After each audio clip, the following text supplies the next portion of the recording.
Good morning. It's wonderful to see everybody after our little time away from each other, and I hope it continues that we can meet together. I now call to order the meeting of the directors of the Erie Canal Harbor Development Corporation for Monday, November 14th. I'd like to note for the record that this meeting is being webcast. We always welcome public comment on today's agendas items. I will note for the record that the public was given the opportunity to comment on the agenda items by submitting their written comments by 9 a.m. today. I'd like to state for the record, no comments were received from the public concerning today's agenda. I will also note that we do not have any members of the public attending today's meeting. The directors have received the relevant written materials in advance of today's meetings and are free to ask any questions at any time. Before we begin with the substantive portion of the meeting, I would like to ask the directors whether anyone has any potential conflict of interest with respect to any of the agenda items. If so, if it would make the appropriate disclosure for the record at this time. Hearing none, we may begin. I would like to now call on Steve Rinaldi to present the first item on today's agenda, a request for the corporation to enter into contract for architectural and engineering consultant services in connection with the Buffalo waterfront. Steve, whenever you're ready. Thank you, Robert. It's been over a decade that the corporation has spearheaded projects along Buffalo's waterfront, revitalizing the area into the state's premier placemaking destination. We've invested millions of dollars transforming Canalside and the outer harbor for public use, public access, and enjoyment. And we have developed a collection of buildings and grounds, various structures supporting year-round activities, including programming, cultural attractions, events and concessions, multi-use trail systems, bike ferry, and various opportunities to enjoy the shoreline. Stewardship of this property is critical to protecting this investment. Operations and maintenance systems have been developed over the past few years to assure that the grounds and the facilities are well maintained, safe, and functional. These operations and maintenance and capital projects often require professional architectural and engineering services to assess, plan, scope, budget, and execute these various projects. So on August 1st of this year, we issued a request for proposal to 6 architecture and engineering firms. These were selected from the Empire State Development's pre-qualified real estate development planning related consultant list. And we sought to retain professional architecture, landscape architecture, engineering, and environmental consulting firms to provide documentation, assessment, design, bid assistance, construction administration, and inspection services related to operations, maintenance, preventative maintenance, and capital projects. For our property at Canalside and the outer harbor. We received 3 proposals. These were reviewed and scored by our selection committee and Bergman architects, engineers and planners, landscape architects and surveyors. Bergman, most people who know them around here, were ranked as the top firm by our selection committee. They are a full service architecture, engineering and planning firm in-house disciplines necessary to design and deliver the project services we need for this project. They have a number of sub-consultants on the team as well. Pursuant to state finance law and the corporation's policy, staffs considered their consultant's ability to perform the services and consulted the list of offers determined to be non-responsible bidders and debarred offers maintained by the GS. Based on that review, staff considers Bergman to be responsible. I won't go through all of the scope here, but obviously we'll have them on board for various architectural engineering services, conditions assessment and planning, all the way to assist with compliance, inspection, maintenance, obviously the design, construction documents as necessary, including bidding, and then ultimately supporting construction administration, as well as emergency services. The contract will cover fees and expenses for a period of 5 years through December 31st, 2027. ECHDC and the consultant will enter a contract where the consultant will receive the contract for 5 years with an annual budget of $75,000 for a total of $375,000. At the end of the 5 years, ECHGC shall have the option to enter into 2 additional 2-year extensions on the same terms and conditions set forth herein. Project funding will be from the New York Power Authority's relicensing agreement. Our non-discrimination and contractor supplier diversity policy will apply to this contract with an overall MWBE participation goal of 30% and an SDVOB participation goal of 3%.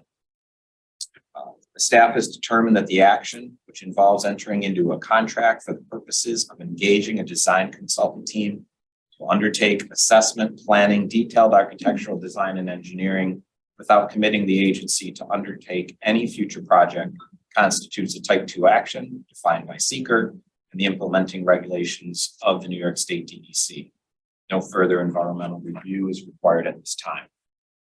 The directors are requested to make a determination of responsibility with respect to the proposed consultant and to authorize the corporation to enter into a contract with Bergman architects, engineers, landscape architects, and surveyors for an amount not to exceed $375,000 and to take all related actions. Based on the foregoing, I recommend approval of the requested actions. Great, thank you, Steve. Any questions or comments from any of the directors? Shatora? Yeah. So will there be, I have 2 questions. One, will there be any interaction with the public by this firm to see like what people want to see down at Canal Side? Will there be any of that? It depending on the project, I would say there would be. A lot of this is just going to assist really with the maintenance and capital maintenance projects. So, good example would be if we see, cracking on the ice surface, on the concrete surface, we can bring this team in quickly, scope it out, give them a budget to go and assess what needs to be done for a project like that. These are for projects that will end in less than $250,000 in construction, so relatively small by our standards. Will there be any, my second question is, will there be any, will they be looking at anything when it comes to like urban planning wise, like to make sure, like, like the pedestrian flow is good and there's enough bathrooms or things like that? They could, again, we are looking at that with another team right now as part of our programming to determine that if we have enough support services for the public like that. But ultimately, if it resulted in some minor work, this team might be involved in that. I see. Okay, so they wouldn't be necessarily making recommendations. Probably not. Okay. Okay. Anything else? Connie? I have a comment. Excuse me. I'm really happy that we are early on, looking at the importance of maintenance. This often is not done. And so the fact that up front, we're taking a look at this means that we're going to have something good long-term. And I'm also very happy with the selection of the firm because I feel like they have a broad enough scope of talent to be able to do this. Good. Hearing nothing else, I will entertain a motion to move. Moved by Macau, seconded by Shatora. All in favor? Aye. Opposed? Items carried. Thank you. Steve, now it's the second item on the agenda, which is a request for the corporation to enter into a consultant agreement for environmental services, also in connection with the Buffalo Waterfront. Steve? Thank you. Again, these are complementary to the architectural and engineering design services that the board just awarded. This will be focused on environmental issues related to the property. So on September 12th of this year, we issued another request for proposal to 5 engineering firms, again, using Empire State Development's pre-qualified real estate development and planning consultants list. This time looking to retain professional environmental firms to provide documentation, assessment, design, bid assistance, construction, and inspection services related to environmental services for the property at Canal Side and the Outer Harbor. We received proposals from 2 firms, and they were scored by the selection committee, with Lyro Engineers ranked as the top firm by our committee. Lyro provides in-house environmental engineering, architecture, and construction management services. And they will be staffing the project with key personnel from the Buffalo office, bring a mix of experience and knowledge, having completed numerous projects for us, including environmental consulting in the past, as well as design, services, and construction management. Again, they will also have a team of sub-consultants to assist with various scopes of work. Similarly to the last one, we reviewed them with respect to state finance law 139 J and K, considering their ability to perform the services provided for in the contract and consulting the list of offers required to be non-responsible by OGS. Staff has considered this, and the proposed contractor is considered to be responsible. As I said, the scope here will really focus on environmental services, varying in scale and involvement. Again, these will not exceed $250,000 in construction value. And in many cases will be turned around very quickly. The tasks here are not as generic as the AE services. We have annual compliance with New York State DEC for the Greenbelt Shoreline Trail. So this team will be, Lyro will be assisting. But again, Lyro has done this in the past for us, is very familiar with this. There will also be compliance with the DEC as well as the EPA for regulations at the first Buffalo River Marina. And then we have already instituted outer harbor site management plans so that each time we go in to an area such as the bike park and the lakeside area already, and coming up will be Terminal B, followed by Bell Slip. But we will have management plans to ensure that the cover and the cap materials that we put in place for health and safety reasons will be ensured to be maintained out there. And then finally, they're around for on-call and emergency services. And a good example there is on an annual basis, we do lose sections of the shoreline to our friend the SAISH on a couple of times a year. And this team will help us come in and assess the shoreline damage so that we can bid out and get the shoreline repaired for the upcoming season. This contract will cover fees and expenses for a period of 5 years, again, through December 31st, 2027. We'll enter into this 5-year term agreement with an annual budget of $50,000 for a total of $250,000.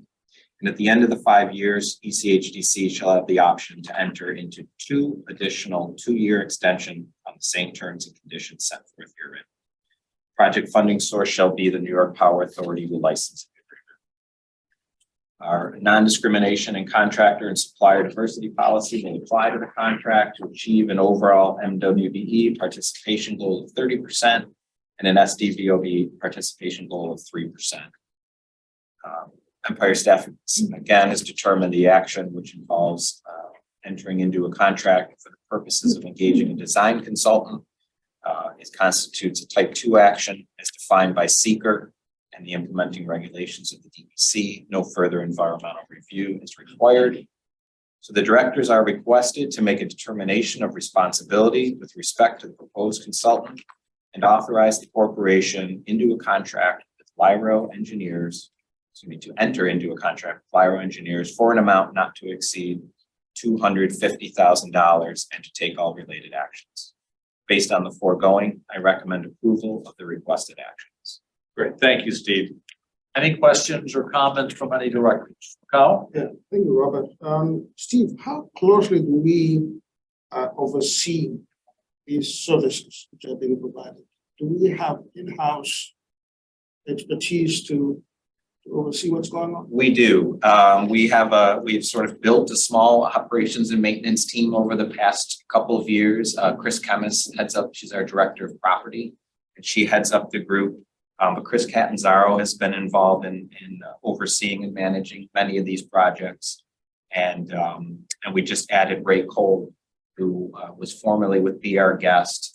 He's our on-site engineer as well and can handle anything from overseeing the rink management to a lot of these projects on the Outer Harbor. So we have a small team that will manage these services. And in a sense, both this contract and the one before it really will be extensions of staff. You know, we'll really rely on these consulting firms to help us assess and give recommendations to our team for these projects. Thank you.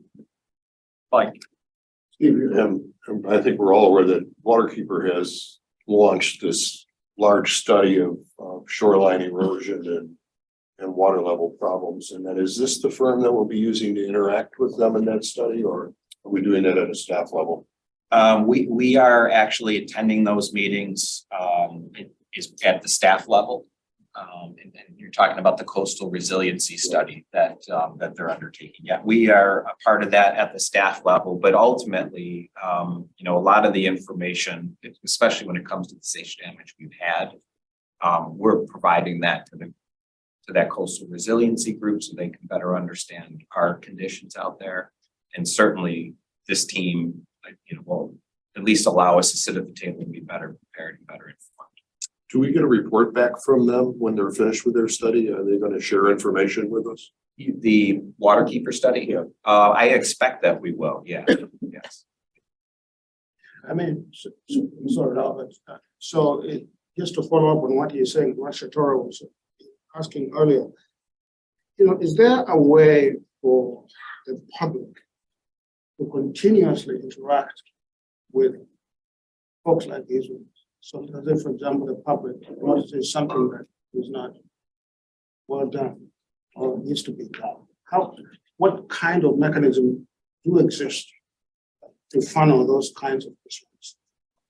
Well, we hear pretty regularly from the public through phone calls to the offices or even emails, honestly. And we also receive a fair amount of public input directly to be our guest, who's managing, you know, both the outer harbor and canal side for us. And so as comments come in, good, bad, and indifferent, we do try and address this as a group in different areas.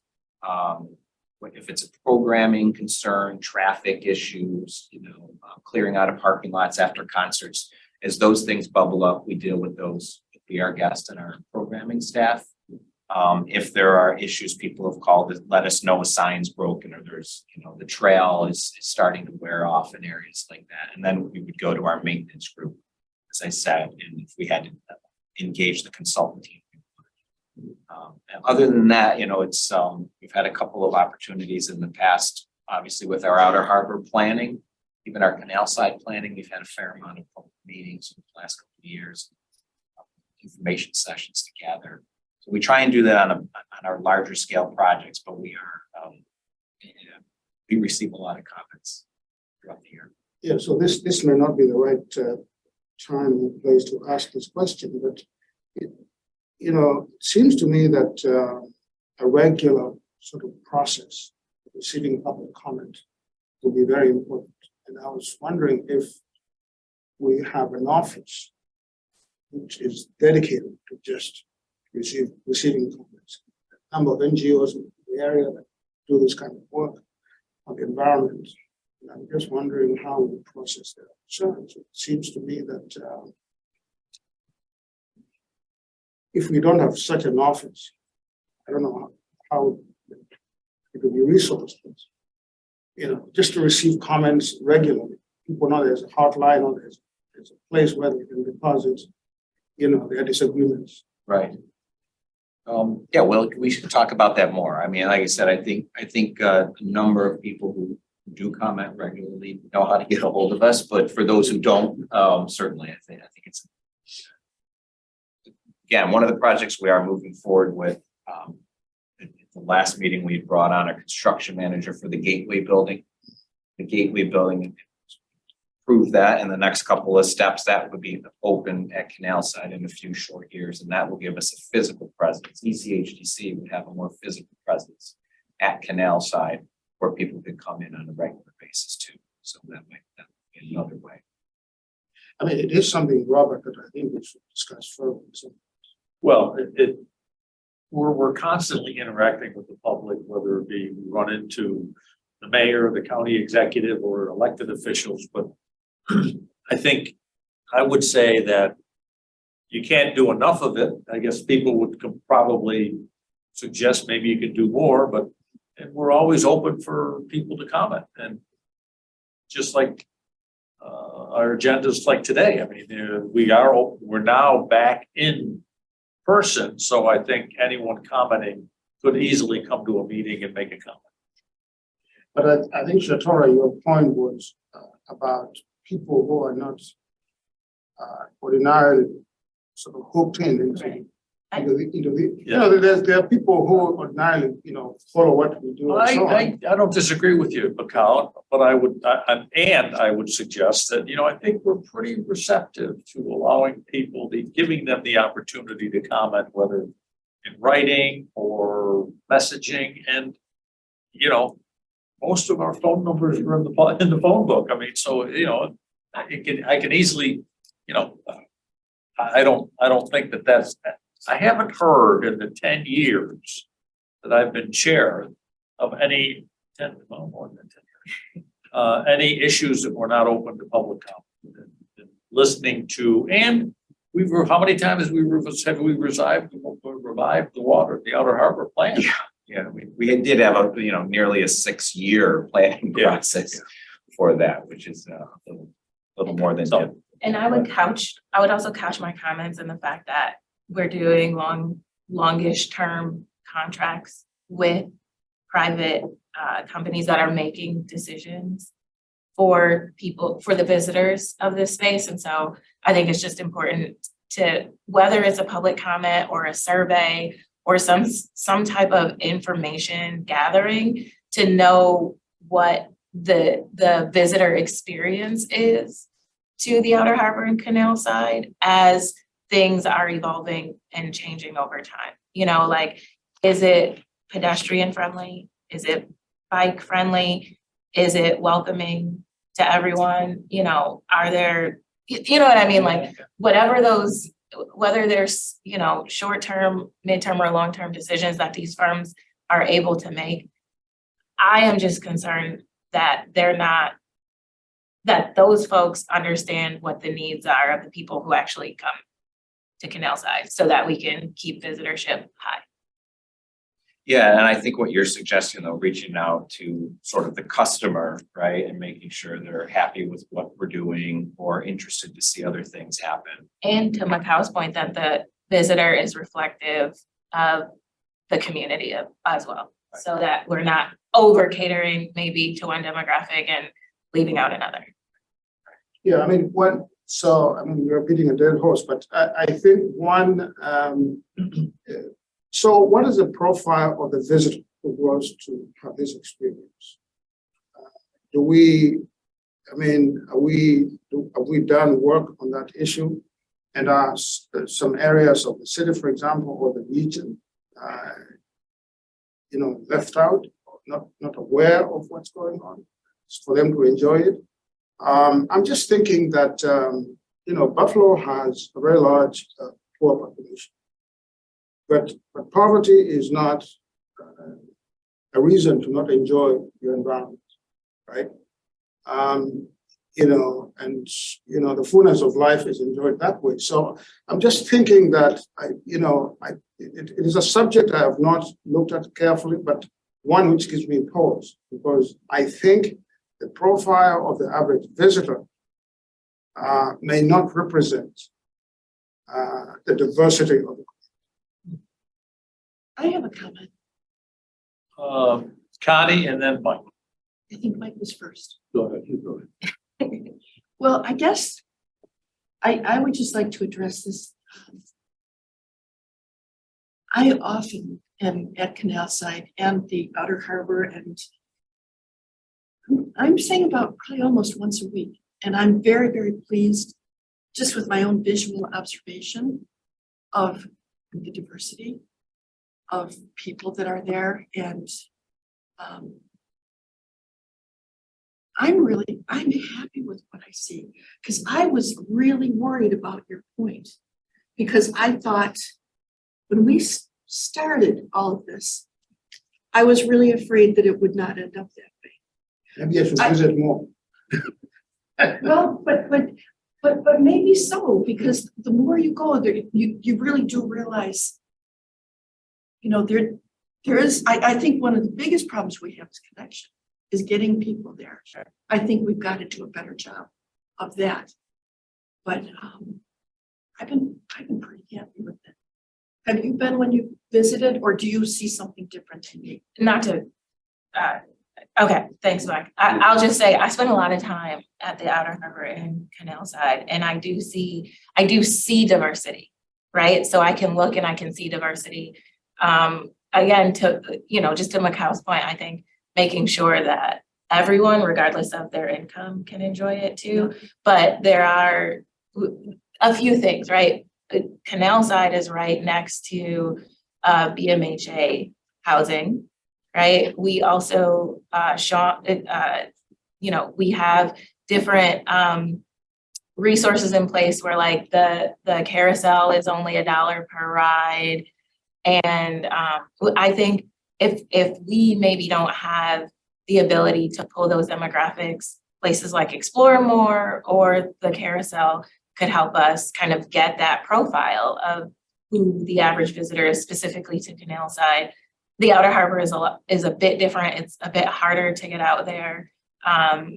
But from Wilkinson Point all the way down to the state parks, I'll say, I know we're not the state parks, but it's a beautiful playground. And I do see kids from all over different backgrounds, new Americans and things, like enjoying their time there as well. So I am honestly encouraged by what I see. However, there's only so much we can go on based on what we see. And it would be good to just know what that profile actually looks like and how we can be more inclusive, whether it's through the website or our external communications, or actually what we offer to do at the Outer Harbor and Canal side is what we offer to do, what folks want to do. One more, and then we need to move on. Mike? Okay, just try to make it brief. No. To Macau's point, I think it's important that we do reopen.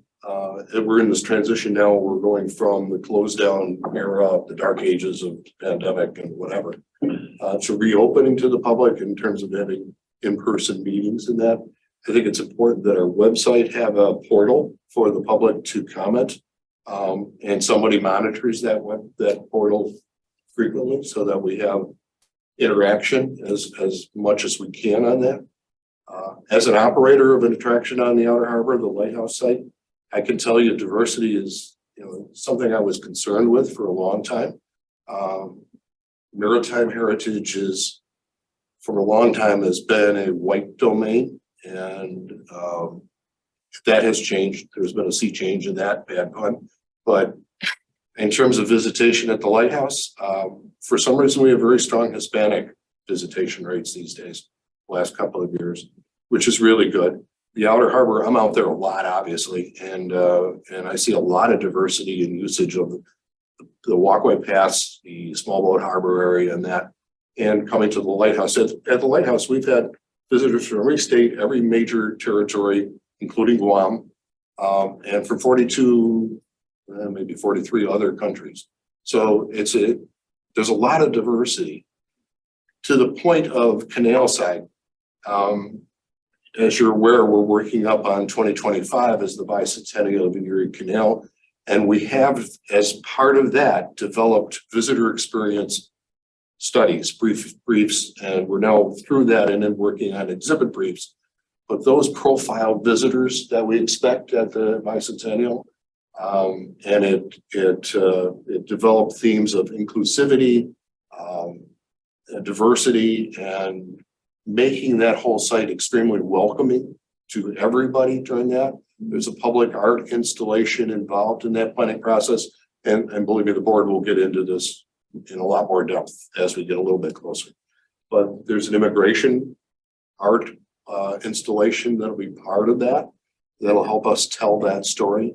We see the bicentennial as a major input into storytelling at Canal side, and a major tool in drawing people to the site and making that inclusive and diverse to the fullest extent we can. Any board member who wants to talk to me about where that is in process, just get in touch with me. I'll do that. We're trying to get stronger liaison with the city and the county at the moment, so that they're at least aware of what we're doing. But it's in process and very much focused on that whole idea of public enjoyment of the site, a little bit of education, but it's going to be one heck of a diverse event in 2025 in terms of performances and exhibits and activities down at Canal Side and a little bit out on the Outer Harbor. So if you ever want to get up to speed on that, just give me a call. Okay, thank you. Thank you. I'd like to entertain a motion for approval. So moved. Moved by Shatora, seconded by Mike. All in favor? Aye. Any opposed? Items carried. Okay, Steve, last item for today's agenda, authorization to enter into an agreement for marine operations of the first Buffalo Marina. You wanted us to get There there. we go. I know. It's good to have everyone back. Gets the conversation. Thank you. Since 2016, we have owned the first Buffalo River Marina. This is a 13-acre property, which includes a 115 slip boat marina, outdoor storage, boat launch pad, administrative buildings, parking, as well as trailer parking to bring in the public on the weekends. And we also have been doing a fair amount of repairs out of this marina as well. On August 10th of this year, we issued an RFP, again through the contract reporter, seeking proposals from qualified operators to manage the marina for the exclusive right to offer private services to the boating community. It garnered significant interest. We had 56 inquiries, but ultimately only received one proposal, and that was from the current operator, Dales Marine Services. Dales has over 25 years experience in marine service management, most of which has taken place on the Outer Harbor, and the team has proven to understand the current and future visions for the property, as well as the rest of what we're doing on the Outer Harbor as well. Again, we went through state finance law 139J and K, and we considered the contractor's ability to perform the services provided for in the proposed contract, and we've consulted the list of offers determined to be non-responsible or debarred by OGS. And based on that review, staff considers Dales Marine Service to be a responsible bidder. Their scope of work is similar to what they've been doing for the last 4 years. Overall marina operations and management, as well as maintenance repair of all the facilities on the site. They also handle our environmental operations out there. They're permitting, which is a big piece.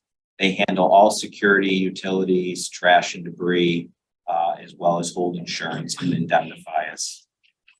Insurance on the site. ECHDC and the contractor will enter into an agreement whereby the contractor will receive a term agreement for 10 years. At the conclusion of that 10 years, ECHDC will have the option to exercise up to 2 additional 5-year extension on the same terms and conditions. This is a revenue generating contract, right? This is not us paying Dales a fee here. So just to be clear, ECHDC will receive rent, annual rent, and a 6% share of the gross revenue from the contractor. The rent will begin year 1 at $24,000, increasing 2% a year, with the final payment in year 10 to be $28,682. This agreement also includes the fulfillment of the operator's proposed capital plan. They have offered a $400,000 investment to take place over the first 5 years to improve operations on the site. This will include temporary maintenance structure, new fencing, landscaping, lighting improvements, as well as resurfacing some of the access roads. We'll certainly manage and oversee all of that work. The Office of Contractor and Supplier Diversity has reviewed this project and determined that MWBE participation goals are inappropriate and infeasible and need not apply to this project again. That's because it's a revenue generation project, so we're not spending any state funds. Empire State Development staff has determined that the requested authorization to enter into an operating agreement for a marine operator which involves maintenance of an existing marina facility with no anticipated substantial changes in any permit conditions or scope of operations, constitutes a type 2 action as defined by seeker in the implementing regulations of the DEC. No further environmental review is required in connection with the requested authorization. Directors are requested to make a determination of responsibility with respect to the proposed contractor and authorize the corporation to enter into an agreement with Dallas Marine Services on the terms contained in these materials and to take all related actions. Based on the foregoing, I recommend approval of the requested actions. Great, thank you, Steve. Any questions or comments from any directors? Yes, Tom. Yeah, thank you, Robert. In the operator's proposed capital plan, there is, mention of a $400,000 investment, but it is couched as expected. Is that going to happen or is it not? It is going to happen. That was in their proposal. When we went out with the RFP, we asked that the respondents include capital improvements to the project with a list of potential projects and a dollar amount. And they offered $400,000 to be spent in the first 5 years of operation. So we are expecting to invest that much. I'll only say that ultimately the list of proposed improvements does have to be approved by our team before we make any of those changes. So we'll have to see exactly where they want to focus. I was just worried about the word expected. It is, it'll be part of the agreement. Okay. Yeah, Okay. yeah, absolutely. Yep. Okay. Okay, any other question? Steve, are you confident? Thank you, Mr. Chairman. Steve, are you confident that we have enough flexibility in this contract to pursue our own GPP plans? That We do. There's an acceleration of funding for us that we can go in and do the work under the project plan? Yeah, in the RFP itself, and it will say this in the contract, but it does give us, if additional funding comes through that we want to pursue future plans based on the Outer Harbor General Project Plan, we need to give them so many days notice that we would be ending or modifying the agreement. As long as you're confident. We're confident. Yep. Yep. Anyone else? I'll entertain a motion to approve. So Moved by Mike, second by Macau. All in favor? Aye. Opposed? Motion carries. No other business. I'll entertain a motion to adjourn. Moved, carried. Thank you. Thank you. Great to see you all. Okay. Thanks, everybody.